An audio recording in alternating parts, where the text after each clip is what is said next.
Hey everyone! Welcome back to the Prompt Studio. Today I'm diving into something super exciting, AI tech, and what I wish I knew before getting started. Trust me, you're going to want to stick around for this. First off, let's talk about the importance of a solid foundation in mathematics and programming.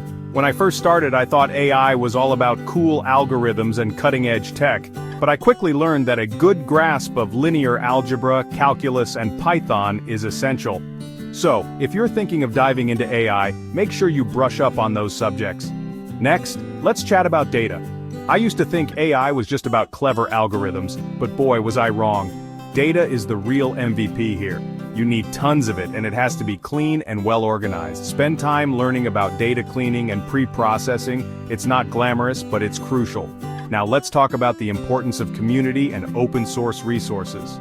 When I started, I felt like I had to figure everything out on my own. But the AI community is incredibly supportive.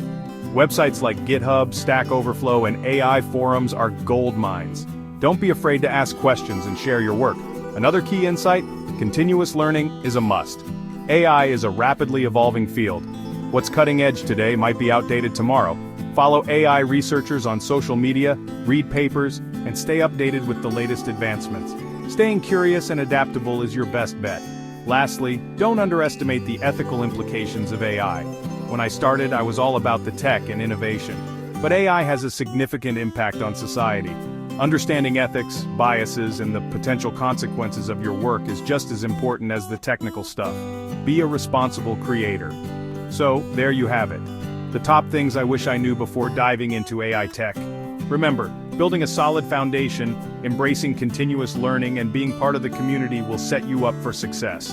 And always keep those ethical considerations in mind. Thanks for tuning in. And if you found this useful, don't forget to like, comment, and subscribe.